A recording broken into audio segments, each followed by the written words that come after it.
কোঠা আন্দোলন থেকে সরকার পদত্যাগ পর্যন্ত আমরা সবাই মাঠে ছিলাম। তো এখন একটা স্টুডেন্টের পক্ষে কিভাবে সম্ভব 4-5 বার এই পরীক্ষা সেশন যে চেঞ্জ করা হচ্ছে, ডেট চেঞ্জ করা হচ্ছে, কিভাবে সম্ভব মানসিকভাবে প্রস্তুতি নিয়ে আবার সে এইভাবে পরীক্ষায় বসবে? আর আমাদের অনেকে আহত, অনেকে নিহত হয়েছে। আমাদের জেলাতে অনেক স্টুডেন্টের তো এমন অবস্থা হয়েছে যে এখন তারা আর কি সেইভাবে মানসিকভাবে প্রস্তুত না। তো আমাদের তাদের দিকটাও তো লক্ষ্য রাখতে হবে। আর এছাড়াও এদেশের যে পরিস্থিতি এখনও তো স্বাভাবিক পরিস্থিতিতে আমরা আসতেই পারি নাই। পুতুল খেলার মতো আর ছেলে খেলা এগুলা চাচ্ছি না। আমাদের এইচএসসি 24 ব্যাচ থেকে অনেক ভাই আহত হয়েছেন, অনেক ভাই মারা গেছেন, কিন্তু আমাদের এই আহত ভাইরা যারা হসপিটালে বেডে এখনও শুয়ে আছে তাদের কোনো ভবিষ্যৎ নিয়ে, ফিউচার নিয়ে কোনো ভাবনা ছিল না। তারা ফিউচারের কথা না ভেবে তারা কোঠা বিরোধী আন্দোলনে অংশগ্রহণ করেছে, কিন্তু এই আন্দোলনে অংশ করতে গিয়ে তারা অনেক আহত হয়ে গেছে।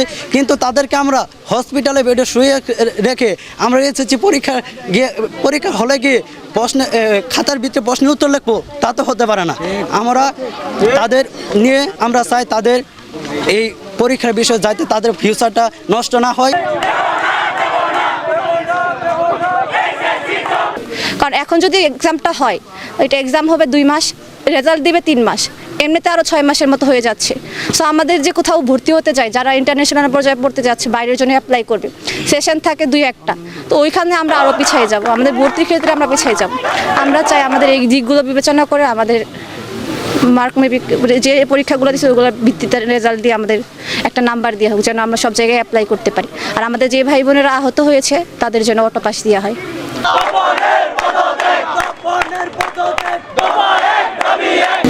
একত্র হয়েছি আমাদের ন্যায্য দাবি আদায়ের জন্য। আপনারা ইতোপূর্বেও দেখেছেন আমাদের 22 সালের এসএসসি পরীক্ষার সময় বন্যা কবলিত কারণে আমাদের সঙ্গে একটা খেলার মতো করা হয়েছে। আবার এইচএসসি পরীক্ষার সময়ও আমরা সকলেই কম সময়ের জন্য মানসিকভাবে প্রস্তুত ছিলাম না, তার জন্য আমরা ন্যায্য দাবি তুলেছিলাম এবং আমাদের পক্ষে আমাদের শিক্ষকরাও ছিল, কিন্তু সেই ক্ষেত্রেও আমাদের দাবি মানা হয়নি।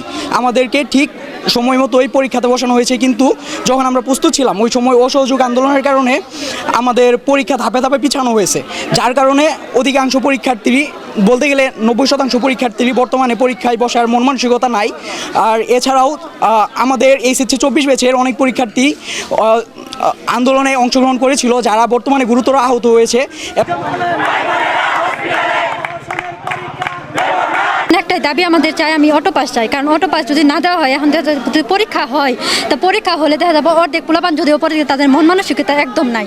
আর পরীক্ষা হলে দেখা যাবে অনেকেই ফেল করবো, আর ফেল করলে অনেকে আত্মহত্যা করবো। আমরা আত্মহত্যাটা চাই না, কারো আত্মহত্যা হোক। এখন আমাদের একটাই দাবি, আমরা অটো পাস চাই।